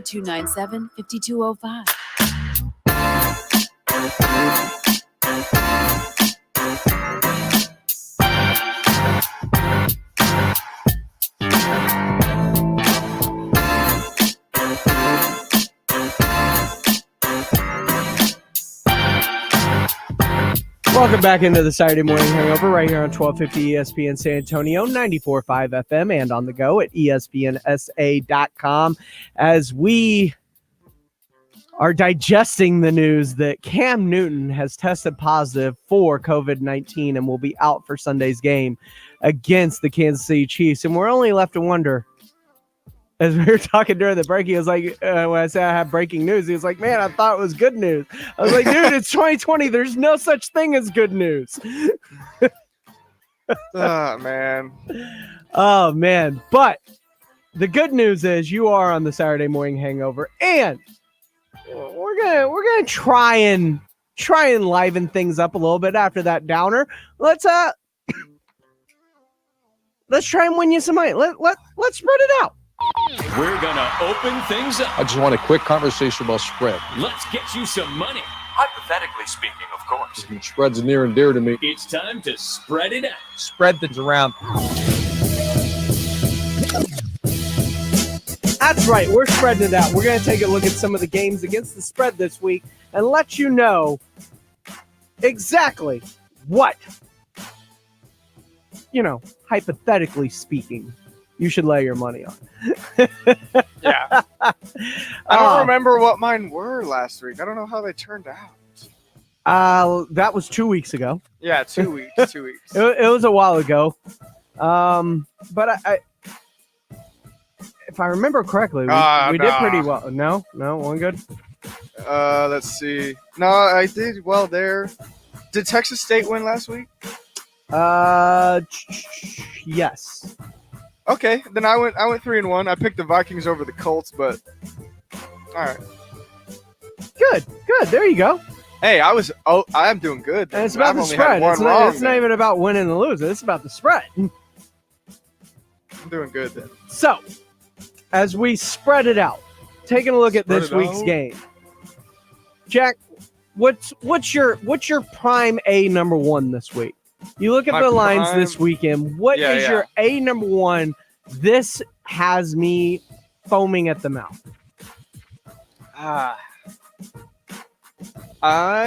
Do you even have one? I'm not sure I really have one. I mean, the Oklahoma State game over Kansas, that one's should be pretty straightforward. That one's a definite good spread. And then Clemson over Virginia should definitely be a good spread too. One upset that I definitely like this week is I'm picking Memphis to take the spread over, or not SMU to beat Memphis. Laying the 1 point. Yeah, I think that they'll beat them by more than 1 point. Yeah, I'm picking SMU to win that game too. Yeah, I'm picking SMU minus 10 over Memphis, to be honest. They've been putting up Memphis hasn't points. played. They just don't have a lot of reps under their belt. This is going to be a tough one. SMU is running the football extremely well And not to mention having Shane Buechele as your trigger man. So I think that one might be my favorite one right there. Is that pick that upset spread. It's not my favorite of the week, but I like the Horns to bounce back, giving up 10.5 to TCU. TCU 0-1. They lose last week to Iowa State. And team, they just don't have a whole lot of reps this year. It's not the same TCU either. They Well, don't it's have not all the that same speed. TCU, but it's also just not. It's not. They haven't got the reps in. They're definitely. still green. At least Texas has played. They're going into their third game, so they've had some reps and they know how to deal with it. Plus, Texas is getting slot receiver Jake Smith back this week against TCU, so that's going to be a big upgrade for them offensively. Taking a look at the NFL. I don't know. I'm not in love with the over of 54, but I am in love with the spread of 3.5. The Houston Texans taking the Minnesota Vikings by more than 3.5. I will lay the 3.5. I will take the Texans at home. I think they are a better football team than Minnesota, and they will at least start to show something before getting killed next week by Aaron Rodgers and the Packers. Another one in the NFL that I really like. The spread, the 3-point spread on the Bills Raiders. I think the Bills could definitely take the Raiders by more than 3. They've been one of the top NFL teams so far this year, and They Josh looked Allen really good. Yeah, Josh. No one's really talking about Josh Allen, but he's playing as well as any other quarterback. So I think they could definitely blow that one out by more than 3. If not for Russell Wilson, Josh Allen might be the favorite for the MVP. Yeah, he is playing extremely well. I agree. I've got him on 2 teams as my QB, man. Great guy. Love him. Staying in the NFL, I will lay 2.5 points. I will take 2.5. Or I'm not going to lay it. I'm going to take the 2.5 points. You give me the big stick energy with Nick Foles. And I'm going to take Nick Foles and the Bears over the Indianapolis Colts. This team's got a lot of juice playing behind Nick Foles. He's feeling it. He's back under offensive coordinator, head coach of the Chicago Bears, Matt Nagy, but he's reunited with Matt Nagy. And I think that he knows the system. He was there. He's played under that system before. He's a more confident guy. He's a more confident guy. He's not Mitchell Trubisky. Yeah, that's one thing he's got going for him. So I am going to get. I'm sure Allen Robinson is. I'm going to take 2.5 points, but I'm not even going to need them because I would bet that money line down and take that as a pick'em game and bet on the Bears. I like the Bears over the Colts this week. I like the Bears over the Colts too. I think. Yeah. Also in college football, you talked about the 1 point spread. Man, UTSA is getting 21 points here in about an hour. They kick off. That's a lot of points for a 3-0 team that has looked pretty good this year.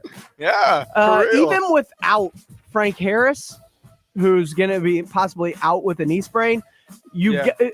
Josh Atkins looked good last week playing against Middle Tennessee State. So you got that running back too, Sincere McCormick. Great dude out of the backfield. Yeah, he's a beast. He's a beast. And Josh Atkins is a better thrower of the football than Frank Harris. He's not the athlete. He's not the athlete, but he's a better thrower of the football. So I'm going to take 21 points today if I'm UTSA. They may not win this game, but they're gonna lose by a lot less than 3 touchdowns. Yeah, 3 touchdowns.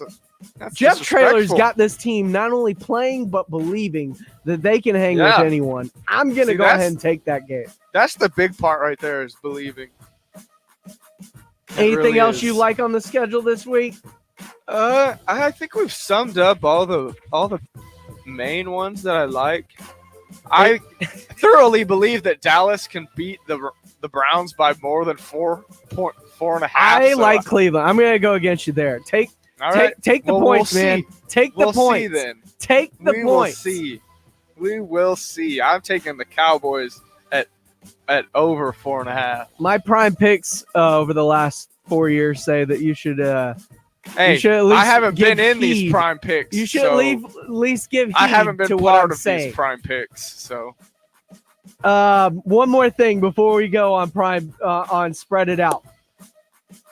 Now, this line may change very quick, but if you can get the Chiefs -7 right now, go ahead and take the Chiefs -7 as the Patriots won't have Cam Newton on Sunday. Man, if you can find that line, get to it quick. also take the Seahawks -5 over the Dolphins. I'm sure that will be a lot more than 5. I don't think Fitzmagic's got any magic left. He used it up last year. Yeah, he used the remaining in that game. He used the last of that magic. He's all done. I'm just waiting patiently for Tua Tagovailoa to finally. Why don't they just put him in, man? That's annoying. It is annoying. You're not getting anywhere with Fitz. You're not getting any better. No You're one's not. getting better. Yeah, I don't understand that at all. Let's just roll it out.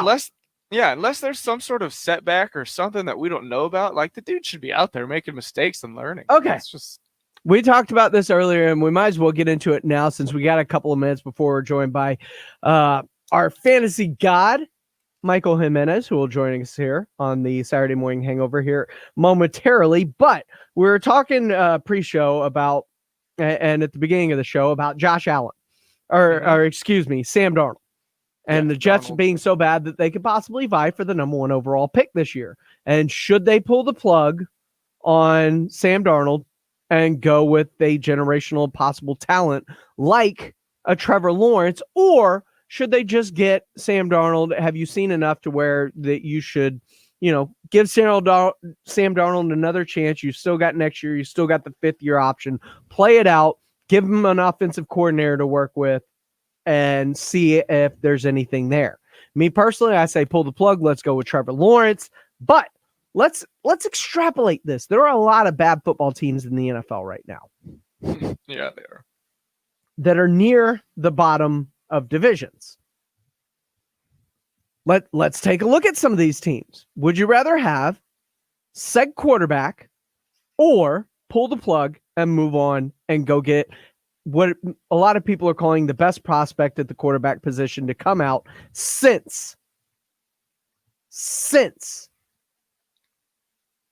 Andrew Luck? That's high praise. That's very high praise. That's insane high praise. Yeah. So, Andrew Luck was so good in college. As we Loved look watching him. at, we'll start in the NFC East. Let's just start in the NFC East. Mm-hmm. Hey, Lola. Hey, Lola. So, as you look at the NFC East, all the teams are bad and have a possibility at the number 1 pick right now. As the winner is 1-2. Second place is 1-2. Third place is 0-1-1. And then you've got the 0-3 Giants. So, are you pulling the plug on Danny Dimes? Yes. There are no dimes. There are no dimes. No dimes for Danny. I get it. I would too. I would absolutely pull the plug on Danny Dimes immediately. Immediately. Would you? And I like Danny Dimes. Like I'm not down on He him. could be a good quarterback, yeah. But he's not a guy that I think Trevor Lawrence is going to be in the long run. Yeah. Would you pull the plug on Carson Wentz as we move from bottom to top? Yes, Carson Wentz is a bad hit from being hurt for the rest of the league. Would you pull the plug on Dak Prescott for Trevor Lawrence if you end up with the number 1 pick? Yeah, probably, just because how beneficial having a QB on a rookie deal is. Absolutely, I would, just because of that reason. Just because of that. Here's the thing: we know Dak Prescott has talent around him, yet this team is still losing in 2 consecutive seasons. All on Dak. It always falls on the quarterback. It's not It all falls on him Dak by default, but yeah. It always falls on the quarterback by default. It's never singularly the quarterback's fault, but he gets all the praise and he gets all the negativity that comes with that praise as well when it's going bad. So, obviously, I'm pulling the plug on Dwayne Haskins. Yeah. Right? Obviously. I mean, yeah, he's shown that he can be good, but yeah. All right, let's go through the NFC South now. I think there's only like 4 teams that you wouldn't. There's not a lot of teams in the NFL that I wouldn't. You obviously wouldn't if you're Kansas City, Yeah. right? You No, do you it. wouldn't. You do it throughout the entirety of the NFC South. Like Teddy Bridgewater's yes. not the dude. Brady and Breeze are both old, so if they get a chance at him, you would definitely do it. Oh, absolutely.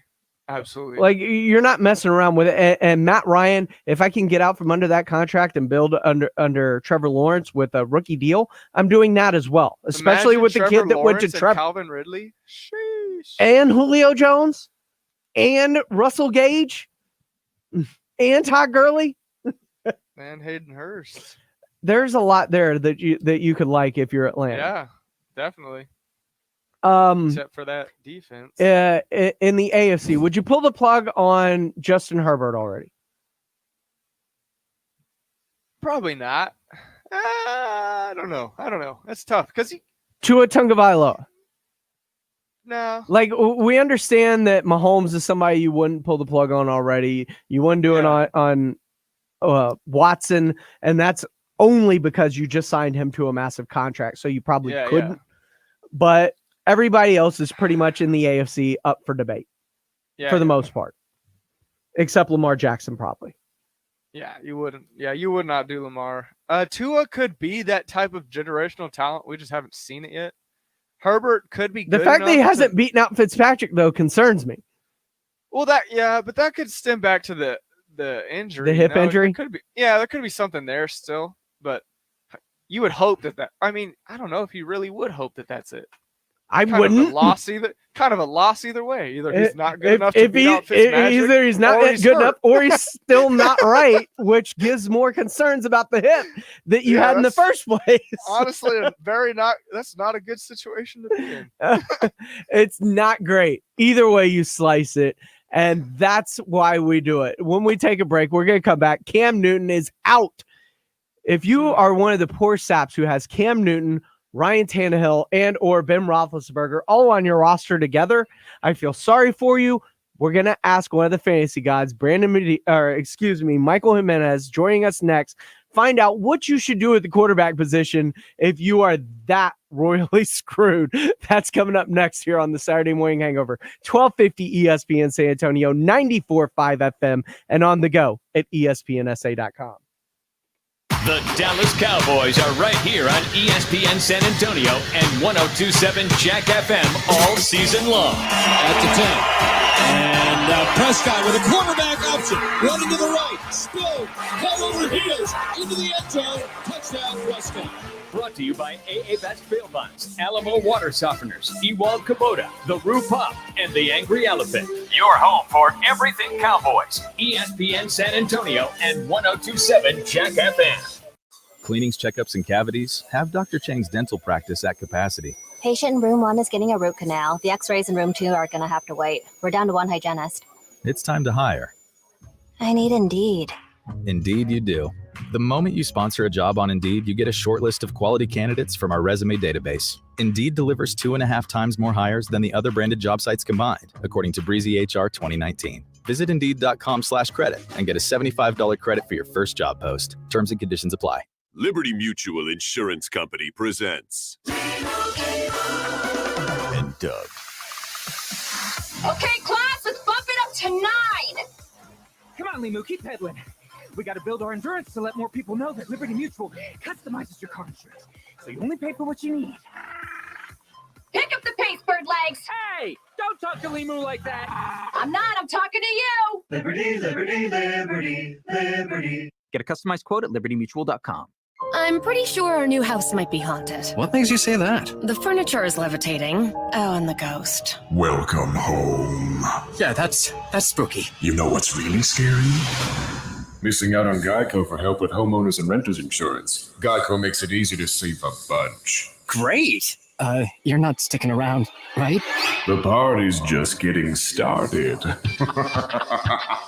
Happy Geico Week. Call today and see how easy homeowners and renters insurance can be.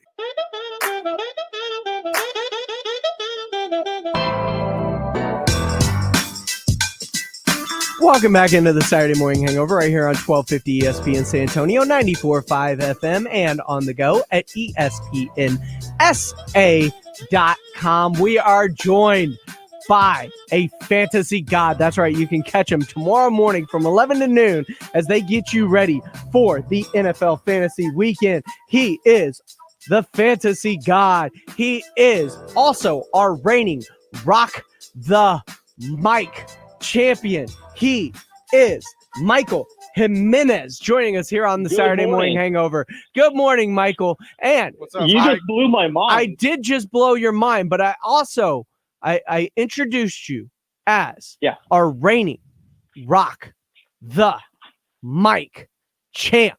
And I just want everybody to know that Rock the Mic is coming back. Starting next week, we're doing it virtually this year because, we have to. We're going to give you a chance. We're going to give you a chance to upload a 60-second video to our website at espnsa.com.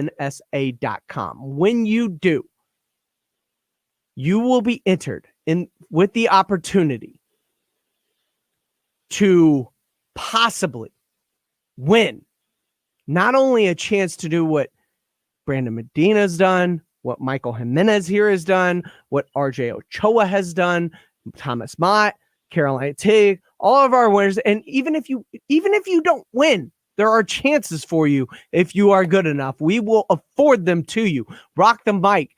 We're looking for the next Michael Jimenez right here. It is brought to you by Jim Beam and Alamo Cycleplex. And not only will you be afforded the opportunity to possibly be on the Saturday Morning Hangover with Jack Thompson and myself, but fill in on the blitz and do other things like that here at the station, we're also giving you the opportunity to win a Honda ride from Alamo Cycleplex this year. Michael, do you feel a little bit slighted by that? Wait. You're kidding, right? Nope. You're kidding. Nope. Alamo Cycleplex is giving us a motorcycle to give away. Them and Jim Beam. Okay, first of all, I won last year, longest reigning Rock the Mic champion, possibly for all time. Okay? I'm the FBR of Rock the Mic champions. Okay? Here's the thing. When I won, Minix and Pledge bought me like 2 rounds each. That's all I won. So you're telling me that had I won this year, I could have gotten a motorcycle? Yeah, apparently. Wow. Do you feel bad? But you know what? I don't feel bad. But you got your own show. I do have my own show. But here's the thing. I would have lost out on a year and a half of friendship of James Pledger, man. So that is true. I'm the winner either way. And many nights at the Roo. I can't wait for karaoke with you, by the way. That's one thing we got to do. Rock the Mic. We have shut down the Roo Pub before many a time. Rock the Mic 2020 is brought to you by Jim Beam and Alamo Cycleplex. Be the next Michael Jimenez. Sign up. It all starts on Monday. Upload your sports takes and see if you have what it takes. Speaking of which, Michael Jimenez, our fantasy god, you can listen to him on the Fantasy Gods tomorrow morning, 11 to noon, brought to you by RDK Advisors.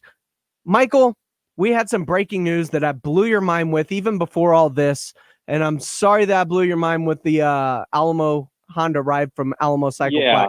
But I also blew your mind with the fact that Cam Newton has tested positive for COVID-19 and will miss tomorrow's game against the Kansas City Chiefs. Now, if you are one of the poor saps who happen to have had either Ryan Tannehill and or Ben Roethlisberger and or Cam Newton on your roster, you are left scrambling today for a quarterback. There's not often on a Saturday afternoon that you get to break, like, these are the guys you should target on the waiver wire immediately. Who should they be targeting, Michael? Well, it's funny because when you said, hey, did you hear the news, the fantasy news? And I was like, yeah, I heard Joe Mixon's questionable. And you're like, no, 15 minutes ago. I was like, so I'm over here thinking I'll be talking about Giovanni Bernard as a pickup, right? No, okay. So Cam Newton kind of came out of nowhere in the sense that we didn't know what to expect, and then he became a top 10 quarterback again when it comes to fantasy. if you need to pick somebody up on the waiver wire kind of last minute, I would go towards one of the rookies. Okay, so preferably Joe Burrow, but chances are he's gone. Yeah, I'm doubting he's there. Okay, so Justin Herbert would be the choice. And Justin Herbert, which was a favorite of the Saturday Morning Hangover all last year. Yeah, he was. Oregon Duck, baby. Yeah, he's had over 300 yards passing in back-to-back weeks. Only one touchdown each week, though. So he's giving you 315 and 1. If he gives you 315 and 2, you would take that all day, every day. Right? Especially knowing that you had to go to the waiver wire to do it. Absolutely. I would take that right now in one of my leagues. I mean, look who he has. I mean, he's got Joshua Kelly. He's got Austin Eckler. He's got Keenan Allen. He has got some weapons there. And not only that, they're playing Tampa Bay this week, so chances are they're on the road. They're going to fall behind. What are they going to have to do? Become more one-dimensional, which means that Herbert's going to have to sling it. So I think that he can get some jump points towards the end as well. I would see him going for at least 280 and 1. He has taken that job from Tyrod Taylor. I'm sorry. Tyrod Taylor's not coming back. There's no way that they can go back to Tyrod. They just can't.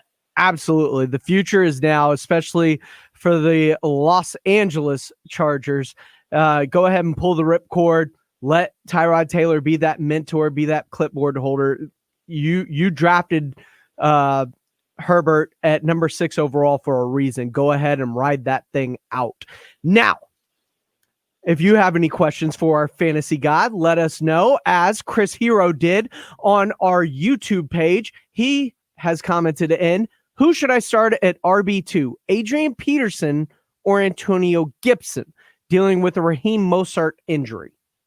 Yeah, well, the San Francisco 49ers have injuries all over the place, though George Kittle will be playing this week. Here's the thing. Give me the two names again. It was Adrian Peterson or Antonio Gibson. I would still ride Antonio Gibson. Okay. Gibson over the summer was going to be the kind of like that one breakout guy who was looking so great in training camp, and everyone had high hopes of him being a top 15 back. He really hasn't done it so far. But when I play fantasy, I play for upside. Okay. I play for who can break through like a Justin Jefferson did last week. Yeah. Who can break through? I don't want to have I don't want to be capped at, because what's the best that AP is going to do at this stage in his career? What, 70 yards and a touchdown? That's the best he can do. Man, 100. Maybe you'll be okay with it. Okay. Right. So he's going to get 9, 12 points tops. Right. But Gibson has the potential of giving you 15 to 20 points in a given week. Hasn't done it yet. He might be due.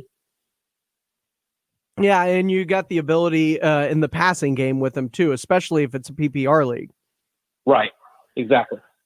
So as we look at fantasy rosters up and down, trying to figure out what's best this week, what are some favorable matchups that you like? And if you have any questions, of course, you can get us on Facebook Live, on our YouTube page, at ESPNSA.com. You can also tweet at us. He is at 210 Fantasy God. I am at I am Pledger. He is at Jack_Thompson33, or you can hit the station at ESPN_SA. And just let us know, or call in, talk to the fantasy god yourself. You can reach him on the Kielbasa Bacon phone lines, 210-656-ESPN, 210-656-3776. What are some guys to keep an eye on? I know in my league, I have people crawling on their hands and knees trying to take Joshua Kelly from me, offering many things. Well, Joshua Kelly, he had over 20 carries a couple of weeks ago. Last week didn't really have that big of a game. It's one of those ones that, as I mentioned, you want to have a high upside, and he does have a high upside. I think what's interesting about running backs this season in general, it's that these mid-tier running backs that went in the 3rd, 4th, 5th round are actually outproducing many of the 1st and 2nd round draft picks. And so I'm taking a look at some names this week, like Ronald Jones. Ronald Jones is an okay running back. He's decent. He's young, right? But the fact of the matter is Leonard Fournette is out this week. So Jones had almost 20 carries last week. If he gets Fournette's carries, he's going to be at over 20 touches. Now, he has a tough a tough Chargers defense that he's going against. Mm-hmm. But I'll take any running back that's going to have 20 touches. And I think that's what Ronald Jones will get. Darrell Henderson's another one, for the Rams. He's done very well playing against the Giants. The Giants are weak all over the place. If the Rams get to a big lead, they're going to start running the ball even more. Malcolm Brown has that hurt finger. So I think Darrell Henderson's a really good play as well this week. And then anybody for the Cowboys or Browns. I mean, let's just go ahead and say it. They're going to combine for 65 points again. And, they're fantasy gold. I mean, they're just fantasy gold. And if you're doing daily fantasy, yeah, pick up some of those guys. Kareem Hunt, Chubb, even Beckham. I mean, Beckham has gone to a wide receiver 3 type of output these years, but I think he's a good play for this week too.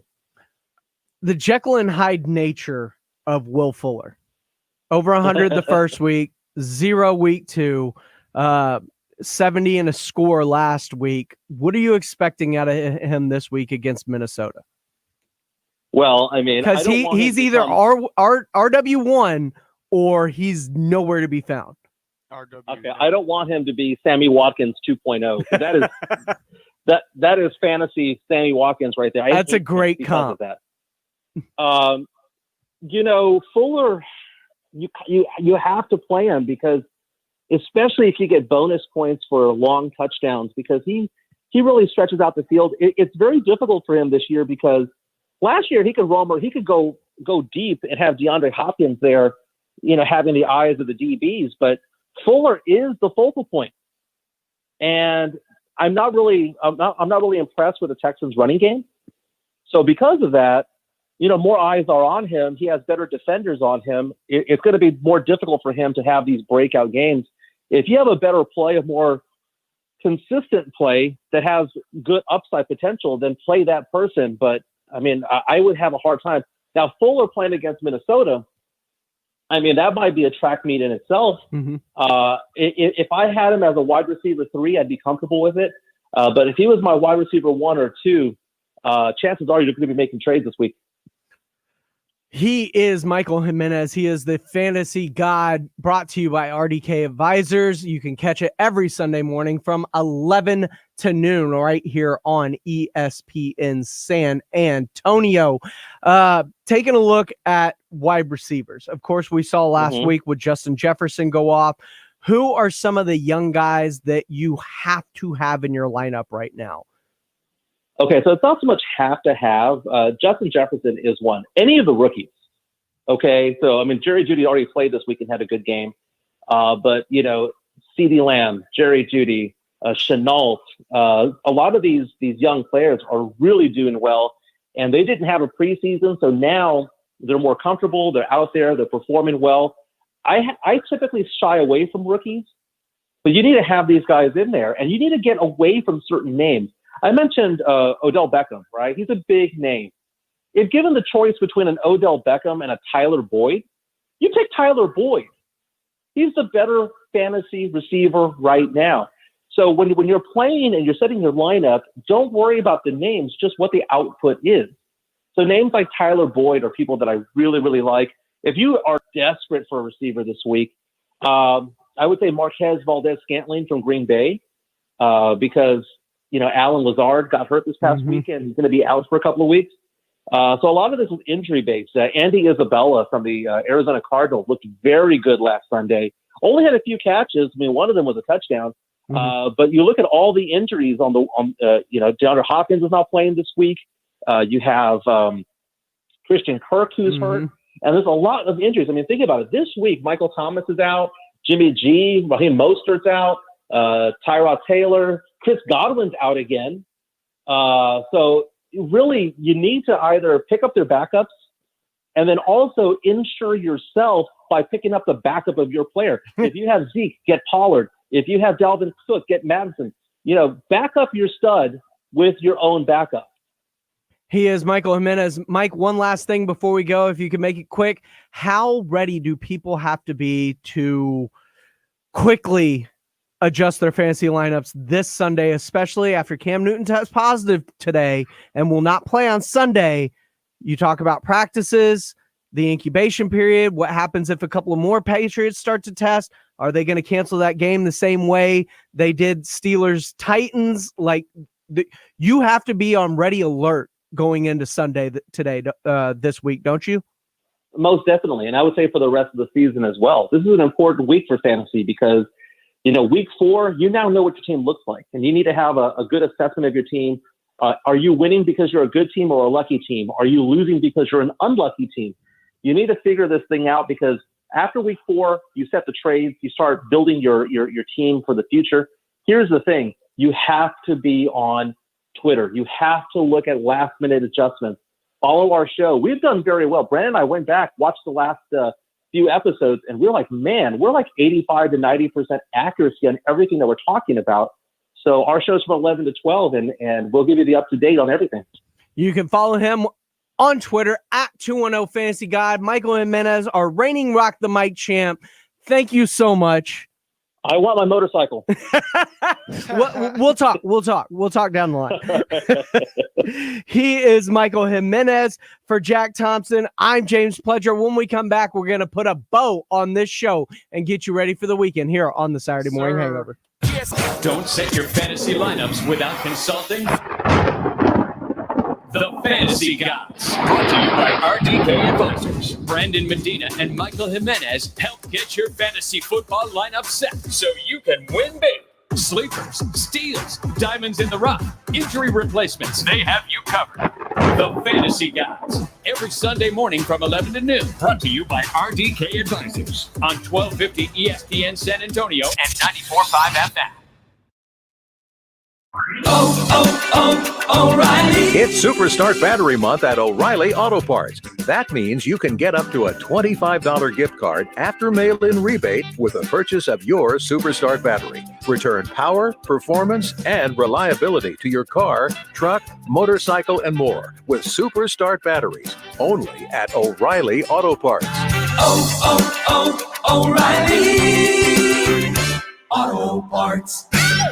Jason Minix here from the Blitz. In San Antonio, we have some of the hardest water in the country. If your water smells or has an odd taste, call Alamo Water Softeners at 210-274-6122. Alamo Water Softeners is a locally owned family-run business that offers the highest quality water softeners at affordable prices. Free in-home or phone estimates available. Get clean, soft water by calling Alamo Water Softeners, 210-274-6122, or go to their website, alamowatersofteners.com. I'm Coach Barry Switzer. I was born to coach, so here's some coach speech. Diabetes and COVID-19 don't go together. As we open our world back up, be smart. If you have diabetes or know someone who does, make sure you're following all the guidelines and stay close to your doctor. Manage your lifestyle and pay attention to your numbers. Take extra care of yourself. We can beat this. Learn more at hamdiabetescenter.org. Northeast Independent School District is now hiring and training school bus drivers. Whether you're looking for a new job, you're a retiree, or you're retired military, come help drive students to succeed and apply at Northeast ISD Transportation today. No experience is necessary, and you will get paid while earning your CDL and learning how to drive a school bus. The Northeast ISD Transportation Department is ranked as one of the top 100 school bus fleets in America. And our drivers receive exceptional pay and benefits, including health, dental, vision, and retirement. If you're looking for work, if you're retired from the military, or you simply want to make a difference in our community, apply now with the Northeast ISD Transportation Department. Join our team and discover Northeast ISD by calling 210-356-9229. That's 210-356-9229. Or you can text Drive Bus to 797979. That's text Drive Bus to 797979.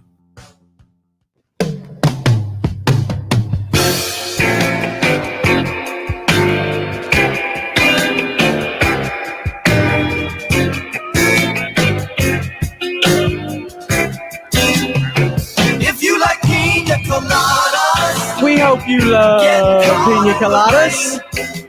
I hope it doesn't rain. I just washed my car.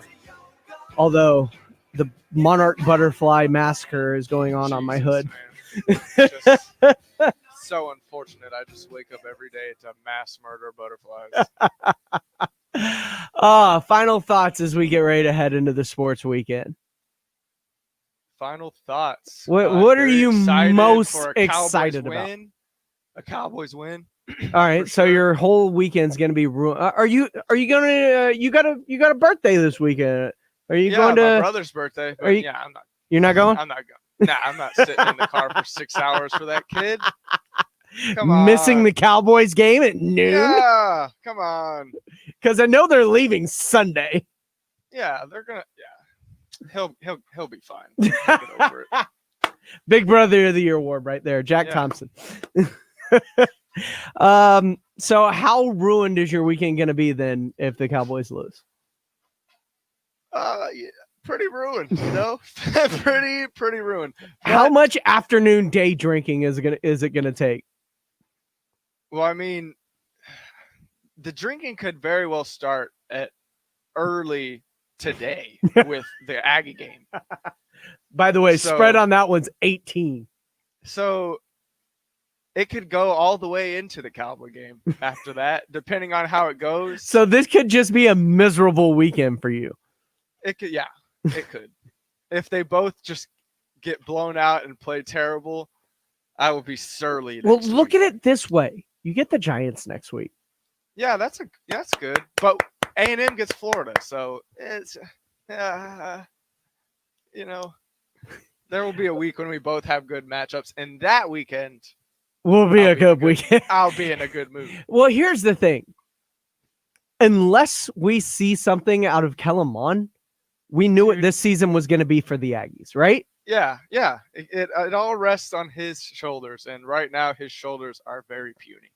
Like, at least with the Longhorns, you see what Sam Ellinger's doing, and you feel confident. Like, regardless of anything, I'm good. Sam Ellinger gives me a chance. Yes, he oozes confidence. Don't he feel that into way the with team. Kellen Mond. Kellen Mond sucks the confidence out of the team, man. You look at him after a pass, and he's got his head down. Like, dude, that's just next play, man. Next play, we got it. It's just you don't got it. Well, we might have it. I don't think you got it. Yeah.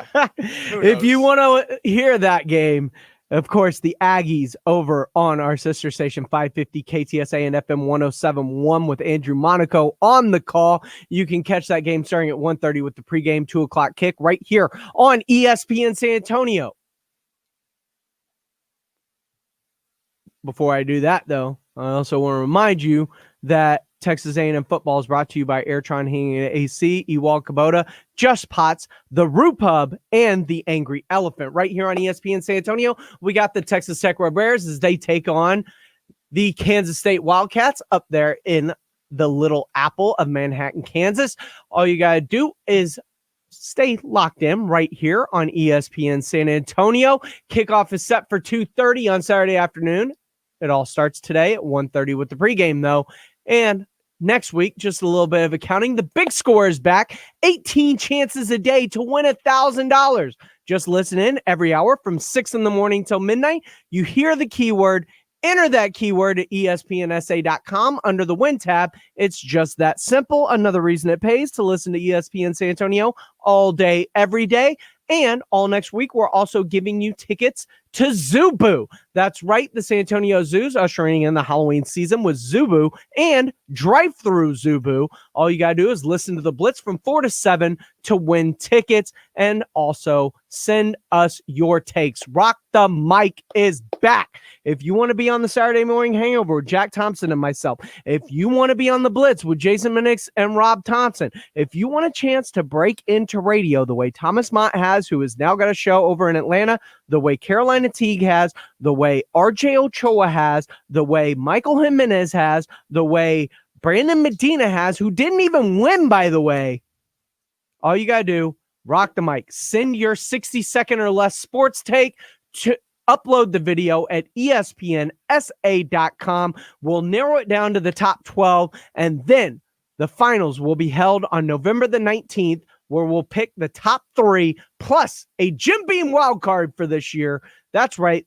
Top 4. We'll narrow it down from there, and the winner will win not only the chance to be on the radio with us, but a Honda ride from Alamo Cycleplex. That's right. You could be the next great sports talk host here in San Antonio. All you got to do to score that info is go to Rock the Mic 2020, sponsored by Jim Beam and Alamo Cycleplex at ESPNSA.com. For Jack Thompson, I am James Pledger. This has been the Saturday Morning Hangover. Until next week, guys, hang loose, stay cool, but most importantly, have fun, guys. We'll see you next week.